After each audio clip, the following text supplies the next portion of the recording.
আসসালামু আলাইকুম ওয়া রাহমাতুল্লাহি ওয়া বারাকাতুহু।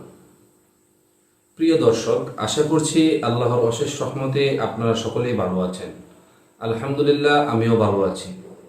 আজকে খুবই গুরুত্বপূর্ণ একটি বিষয় নিয়ে আলোচনা করতে চাচ্ছি এবং খুবই ফজিলতপূর্ণ একটি বিষয় নিয়ে আজকে আপনাদের সামনে এসেছি এবং এই আমলটি কখন কিভাবে করতে হবে সেই সম্পূর্ণ বিষয়টি আজকে আমি আপনাদেরকে খুব সহজেই শিখিয়ে দেব ইনশাআল্লাহ।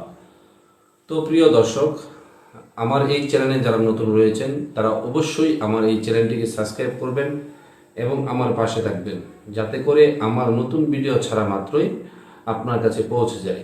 তো প্রিয় দর্শক, যে গুরুত্বপূর্ণ আমলটির কথা বলেছি, যে ফজিলতপূর্ণ আমলটির কথা আমি বলেছি, সেই আমলটি কিভাবে কখন করবেন সেই বিষয়ে আপনাদেরকে এখন আমি বুঝিয়ে দেব ইনশাআল্লাহ। তো প্রথমে যে শর্তটা হচ্ছে, এই আমল করতে গেলে আপনাকে কোনো নির্দিষ্ট সময় লাগবে না। এই আমলটি করতে গেলে আপনাকে প্রথমে যে কাজটি করতে হবে, আপনাকে পবিত্রতা অর্জন করতে হবে এবং দ্বিতীয় যে কাজটি করতে হবে, আপনাকে একটি জায়নামাজ বিছাতে হবে এবং সেই জায়নামাজের উপরে আপনাকে বসতে হবে। বসার পরে আপনি যে কাজটি করবেন, আপনি প্রথমত আপনি 3 বার ইস্তেগফার করবেন। আস্তাগফিরুল্লাহ, আস্তাগফিরুল্লাহ, আস্তাগফিরুল্লাহ, এভাবে 3 বার পড়বেন। 3 বার পড়ার পরে আপনি যে কাজটি করবেন, সেই কাজটি হচ্ছে আপনি দুরূদ শরীফ পাঠ করবেন। একটি দুরূদ শরীফ রয়েছে, নামাজে আমরা যে দুরূদ শরীফ পড়ি, আপনি চাইলে এটিও পাঠ করতে পারেন। আপনি যদি এটি না পারেন বা এটি আপনি একদমই পারেন না, তাহলে আপনি যে ছোট যে দুরূদ শরীফটা রয়েছে, সাল্লাল্লাহু আলাইহি ওয়াসাল্লাম, সাল্লাল্লাহু আলাইহি ওয়াসাল্লাম, সাল্লাল্লাহু আলাইহি ওয়াসাল্লাম, এভাবে আপনি সেই দুরূদ শরীফটি 3 বার পাঠ করবেন। এরপরে আপনি যে বিষয়টি করবেন, সেই বিষয়টি হচ্ছে আউযু বিল্লাহ এবং বিসমিল্লাহ সহকারে আপনি সূরাতুল ফাতিহা চোখ বন্ধ করে 5 বার পড়বেন এবং 7বারও পড়তে পারেন, এতে কোনো সমস্যা নেই। তো আমি একবার পড়ছি।